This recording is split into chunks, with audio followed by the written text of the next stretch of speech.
¿Alguna vez se han preguntado cómo los riesgos y amenazas afectan la información en las organizaciones? Bueno, mi nombre es Ángel Alberto Rivera Morocho, estudiante de Contaduría Pública de la Corporación Universitaria Minuto de Dios, y junto con mi compañero Luis Felipe Mateus Barrantes abarcaremos la temática de la protección de la información en las organizaciones. Cabe resaltar que la seguridad de la información abarca cuatro elementos importantes. El primero corresponde a los riesgos y amenazas, el segundo a las acciones de mejora, el tercero a la administración de recursos de datos y el cuarto a la seguridad física y lógica. Iniciando con los riesgos y amenazas, se centraliza en las fugas de información como principal factor de riesgo en las organizaciones. De no mitigarse dicho factor, las organizaciones pueden estar expuestas a repercusiones en temas de robos, virus, fraudes y algo muy elemental, la falta de eficiencia por el uso indiscriminado de la web. Por lo tanto, el elemento de riesgo y amenaza se enfoca en la seguridad desde la parte de control de acceso a la web, blindaje contra fugas de información, seguridad contra fraudes y robos de información y contagio de virus en elementos de cómputo. El siguiente elemento se constituye a las acciones de mejora, como proceso fundamental de establecimiento de normas que permiten visualizar a futuro los presuntos riesgos que las organizaciones puedan tener. Entre ellos podemos encontrar el establecimiento de políticas de seguridad para proteger a la organización, el respaldo de información con los bien denominados backups, ya sea de manera física, tales como servidores, y según la tendencia, en la nube. También podemos contemplar el establecimiento de cláusulas para preservar la confidencialidad, la comunicación interna y externa sobre las malas prácticas en la web y los riesgos mínimos y máximos que se pueden tener en la exposición.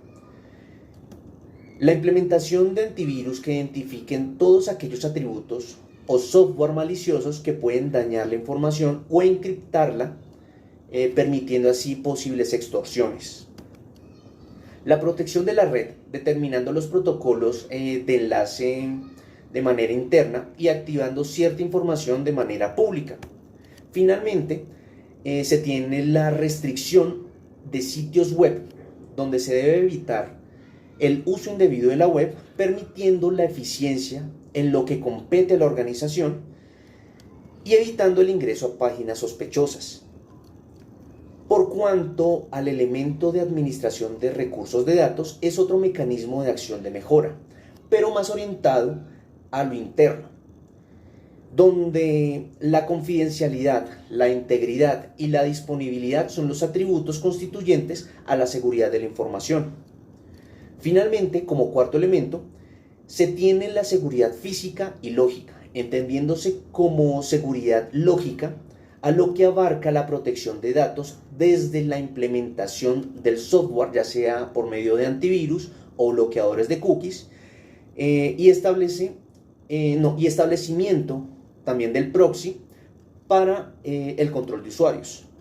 Por cuanto a la seguridad física, se enfoca la protección de activos, ya sea en los hardware, equipos complementarios de cómputo que no necesariamente sean hardware, en instalaciones de red. Todo esto con seguridad a modo de circuito cerrado de televisión.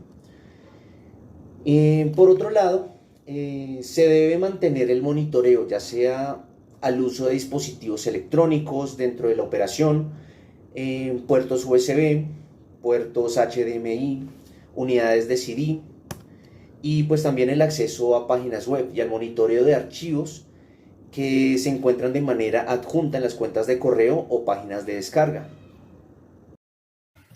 Bueno, yo abarcaré el tema sobre ataques cibernéticos, noticias falsas, administración de seguridad de la información. ¿Qué son los ataques cibernéticos? Bueno, son intentos maliciosos buscando robar información clasificada de las organizaciones y de las personas, pudiendo así acceder a computadores o redes en los cuales se mantiene información tanto clasificada para la organización como clasificada de sus colaboradores, pudiendo robar así información financiera o médica, estos ataques pueden afectar la reputación de la organización y por supuesto afectan mucho su seguridad. ¿Cómo podemos prevenir estos ataques? Bueno, tenemos varias cosas que debemos hacer. Lo primero es limitar los datos que le brindamos a Internet.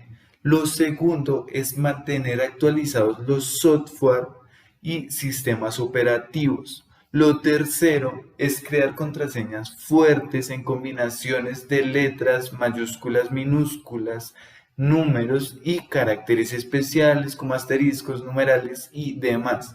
Además de usar programas antivirus y firewall para detectar posibles amenazas. Lo segundo sobre lo que les quiero hablar es sobre las noticias falsas. ¿Qué son las noticias falsas? Bueno, estas tomaron gran auge dentro de la pandemia y se volvieron un fenómeno en el cual hay muchas personas que creen en estas.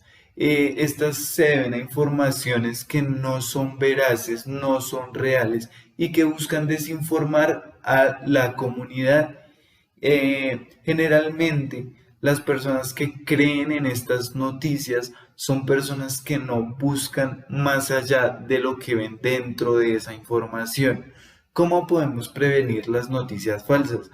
Bueno, debemos consultar otras fuentes de información aparte de la en cual vimos esa noticia. Debemos consultar en lugares que sean que tengan credibilidad, que la posean con anterioridad, que sean creíbles.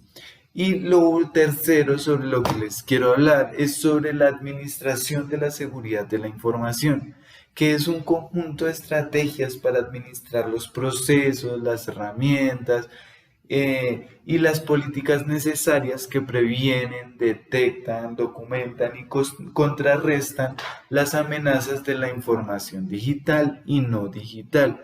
Las responsabilidades de la seguridad de la información incluyen establecer un conjunto de procesos comerciales que protegerán los activos de información independiente de cómo se formatee la información o si está en tránsito esa información, si se está procesando o si esta información ya está en reposo en el almacenamiento.